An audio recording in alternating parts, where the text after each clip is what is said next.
A very good morning, children. In previous class, you learnt about the cell as a basic unit of life. So, in that you learned about the unicellular and multicellular organisms. So, unicellular means what? Single-celled organisms. Multicellular means the organisms made of many cells. So, unicellular organisms, how can we see them? So, you know that they cannot be seen to the naked eye. Is it not? So they can be seen with aid. Aid is needed to see or to observe them. Is it not? So, for example, if you take, I would like to ask you some questions. Early hours of morning after getting up from the bed, have you observed any time getting bad smell from your breath? Yes. Is it not? And have you observed? Have you wondered any time like milk changing into curds?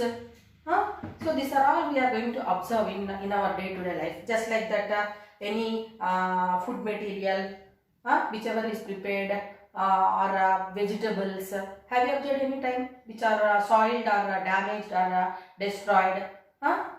Damaged, we can tell. Is it literally soiled? Also we can tell. So now what are the reasons for that?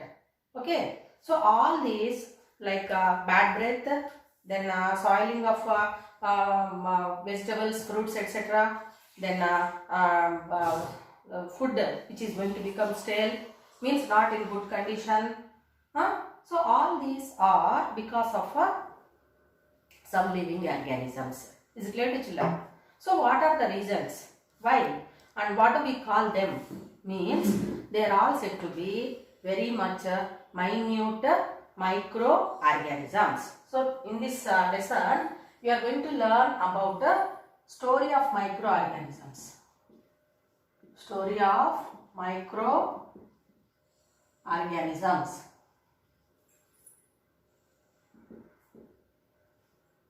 That part 1 we are going to discuss. So you learned about Robert Hooke. He studied about the cell. He observed the cork cells under the microscope. Is it not? So here microscope, I am using that word. So what is that microscope? Microscope is a device which is used by the scientists to observe the different minute tiny organisms. Is it clear to children? So for the first time, the microorganisms, they were observed by Leeuwenhoek.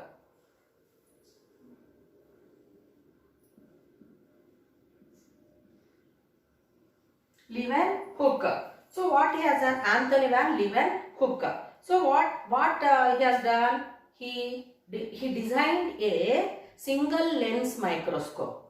Okay, single lens microscope. So that single lens microscope that can magnify things by 300 times. 300 times. So Leeuwenhoek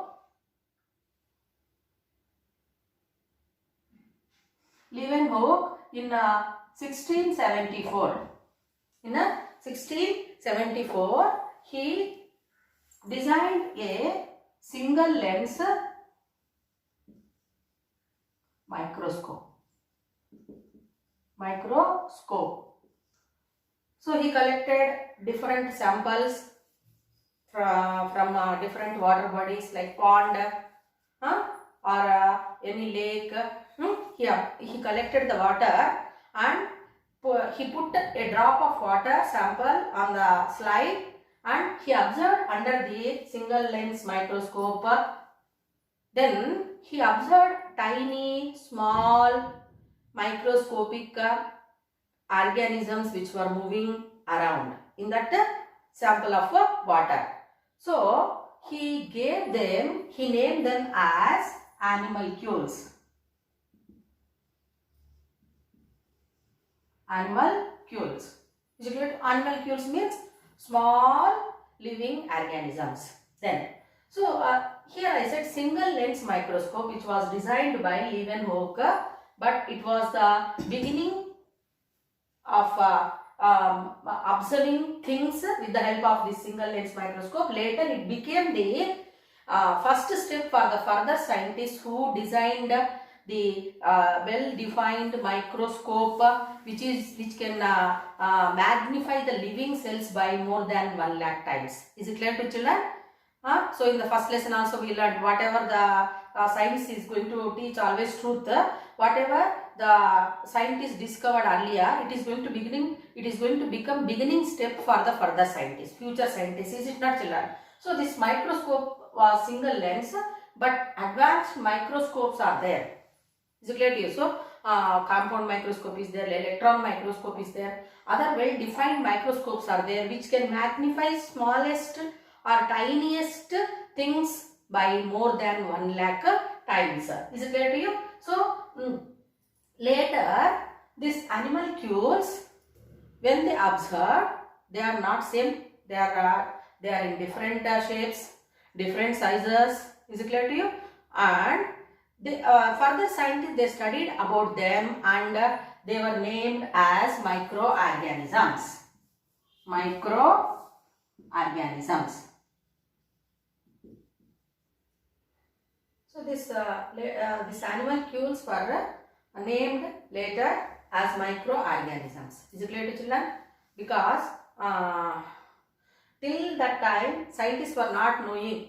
Now you are going to learn about the what is that different world, living world. So what is that different living world? That is about microorganisms. Is it clear to you? So now this microorganisms, what is meant by what do you mean by microorganisms? So the name itself is going to make you to understand that the organisms which are very much tiny, small, microscopic. Is it clear to you? Means what? They cannot be seen to the naked eye. So you can see a plant, you can see a dog or any other animal. Okay. So without here we are going to observe them. But these microorganisms, they can be seen with the help of microscope, and so they are called as microorganisms. Microorganisms means tiniest organisms which are found in this world and they can be seen with the help of a microscope. They are called as microorganisms. Okay. So these microorganisms are again diverse in nature. Diversity means what? Different variations. They are different species. Okay, different groups we are going to observe. That one we call it as diverse. Diverse in nature. So in this class we are going to learn about the microorganisms as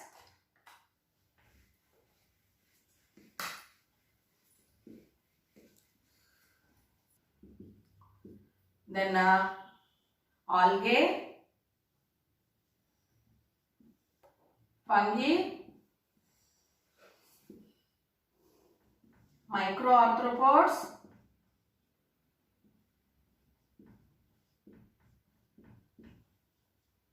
and protozoans. So 5 groups: bacteria, algae, fungi, microarthropods and protozoans. So how you are going to learn them means we are going to learn them by doing some activities. Is it clear to children? So microorganisms. What are microorganisms means? Microorganisms are said to be tiny microscopic living organisms which can be seen with the microscope. And what are the different groups means? Bacteria, algae, fungi, microarthropods and protozoans. And some others are also there which are said to be microscopic. Viruses, so they are unique of all other microorganisms. So we will learn in this lesson further. So these are the different groups which we are going to discuss in this class. Now let us observe some pictures which are given in your textbook, children. So this one bacteria, and these are fungi, and these are protozoans. So here bacteria, coccus bacteria, then bacillus bacteria, lactobacillus bacteria. Still so many are there, spirulum, azospirillum, like that, rhizobium. All these are examples of bacteria. And penicillium, a kind of fungi. This Rhizopus or bread mold, fungi and aspergillus. Then these are protozoans. So which you learnt this diagram, no? Amoeba, then Paramecia, then Verticella. These are protozoans. Now these are the group of microorganisms, algae. Chlamydomonas, you learned this diagram. Then Spirogyra, diatoms, then Spirulina, Idiogonium and Ceritium. Okay, so these are said to be algae. And these are microarthropods. Cyclops, Daphnia, scabies mite, responsible for scabies disease, then eyelash mite. So these are microarthropods. Is it clear to you? So till now you observed these pictures of some kind of some varieties of microorganisms of different groups: bacteria, fungi, protozoa, algae and microarthropods. So they are responsible for, they are useful as well as harmful. So in first activity, what we are learning means we have to collect water sample or greenish mass which we observe in water, and if it is observed under the microscope. So green color means you know that it is said to be some kind of a microscopic plants, algae we call them. So that is the activity. Then observing fungi. Okay, so fungi is also said to be microscopic organisms, but one fungi is there. What is that? Mushrooms that can be seen to the naked eye. So most of the other fungi members, even if they are multicellular, they can be seen with microscope only.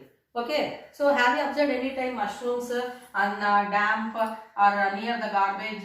So like this umbrella like structures, children. So what are those? And some of the mushrooms are said to be edible also. So have you taken the curry prepared by your parent mother, mushroom curry? So all these are fungi members. Fungi. So this umbrella shaped structures, white color, different colors also sometimes we can observe, which are grown on the damp and what is that? Garbage. On the garbage or on the trunks of trees also we can observe. Okay, so they are said to be fungi. Then another activity is also given, observing bacteria. Okay, what is that bacteria? How we are going to observe? So how curd is prepared? So we have to take a lukewarm milk. To that lukewarm milk we have to add previous days curds or buttermilk as a source of bacteria. So you know that curdling of milk is going to happen. So curd is prepared by a bacteria called lactobacillus. Lactobacillus bacteria. And we have added curds or buttermilk. A spoonful of curds or buttermilk is added to the lukewarm milk, and we covered it with lid. And after 4 to 5 hours, if we observe the curds, you will observe that is because of lactobacillus bacteria. So we are going to observe like these structures when curds is a drop of curds is put on the microscope, and when it is observed under the microscope, then it put on the slide, and when it is observed under the microscope we can see the structures like this. So that is lactobacillus bacteria responsible for curdling of milk.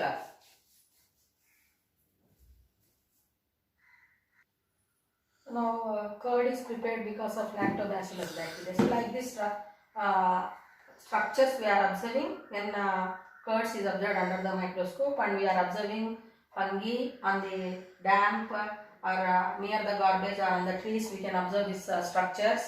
And if we collect greenish mass which is present in the pond, and if it is observed under the microscope, we are going to observe like these structures which is said to be diatoms. Then green strands, you can see what are they, means they are Spirogyra. We can observe these structures, Spirogyra. Then you are going to observe like these structures also. So what do we call them means? They are Chlamydomonas,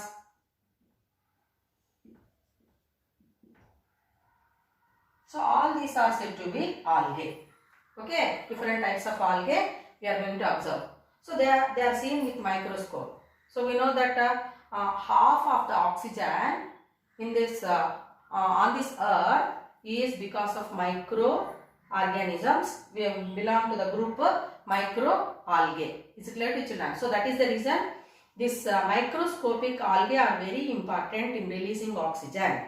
Is it clear? And they are also living in water. So that oxygen is source of living organisms which are living in water also. Is it clear to you? Then bacteria, if we take bacteria present in water, or many thousands of bacteria present on our skin also, and on other organisms. Is it clear to you? So this all bacteria are seen with the help of microscope. But there is one bacteria that is called Theomargareta namibiensis. It was seen in the coastal waters of Namibia. Theomargareta namibiensis is a bacteria, biggest bacteria seen with the naked eye only. Unaided eye we can observe it. So now how we can observe the protozoans? Okay. So fungi we observed, bacteria we observed, algae we observed. Now protozoans, how we can see? Protozoans. We can collect sample of water, or we can sprinkle water on the hay. Hay means dry grass, or we can put dry grass in boiled water. Or we can throw ganji water also, and if we on the hay, if we keep it aside for a few days, and small bit of it, if we observe it under the microscope, we can see large number of microscopic organisms. Okay, so what are those means? They are said to be amoeba, paramecia, euglena, verticella. All these are said to be protozoans. Remaining we will discuss tomorrow.